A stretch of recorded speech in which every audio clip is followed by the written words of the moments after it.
Okay, we are recording, we are doing this, we are live. Welcome to my TED Talk.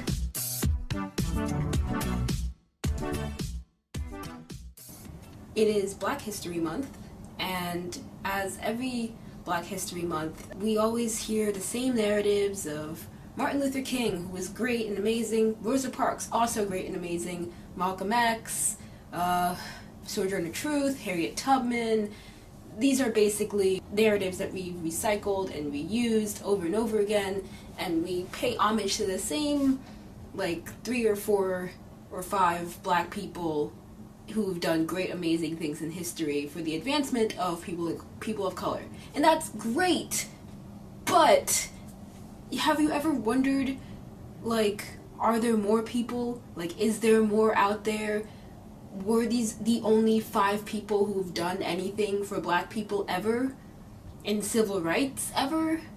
Not really.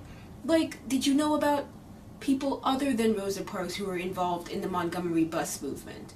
Or people other than Martin Luther King, who died for trying to instill peace, like peaceful protest and equality for Black people? Like, yes, they were important, but there were so many other unsung heroes, and we deserve to know about them.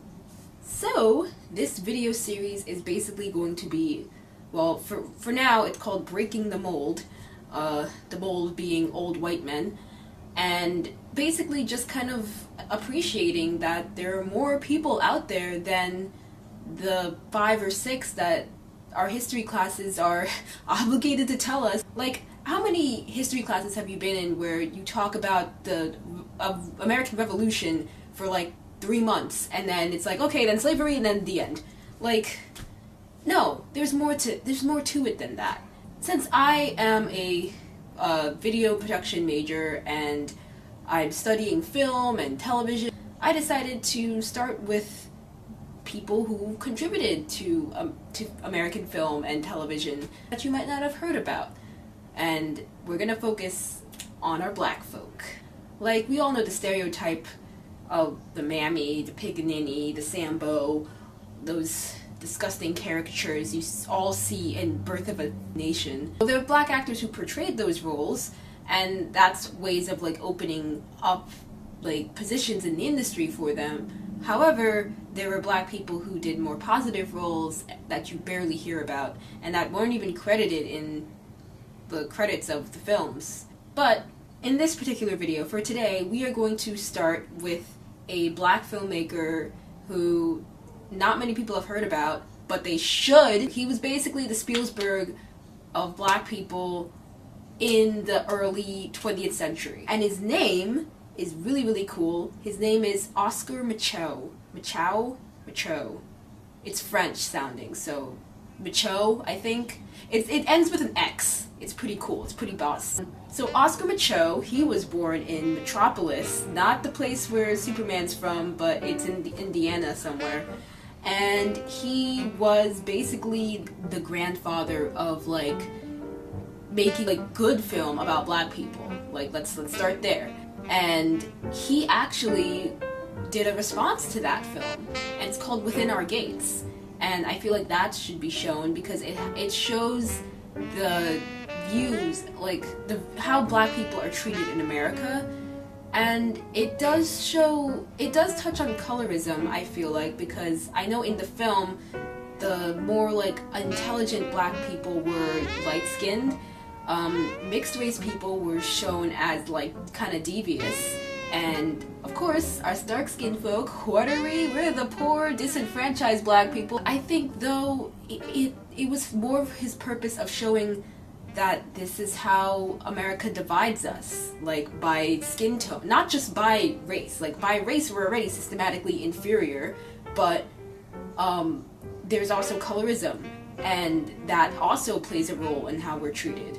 So I think, especially for 1920, that is, like, beyond our time. We're still trying to get accurate representation of dark-skinned people in television today. And of course it's a lot better. I mean, there was a whole Blackish episode about it. Highly recommend it. I love that show. But still, you know, we still have these stereotypes that we have to break. And in 1920, that is amazing to show. Like, good on you, Micheux. Chow. I'm sorry, I can't say your name. He has a bunch of more films too. There's Within Our Gates. His first film that I tried to find but I couldn't find, The Homesteader, which is his first novel as well, which is about a black man who falls for a white woman, but he refuses to marry her because of his race, and it touches on interracial relationships. He does show a better view of interracial relationships, as in, they do happen, they do exist, and they're not evil, and we won't go to hell for it. So, you know, you gotta let people love, man. You gotta let people love. This guy is a baller. He moved out to Chicago when he was 17 and just decided to be his own boss after he hated his job, which is what I want to do one day. Yeah, he was his own boss, and he's pretty baller, and I respect him a lot.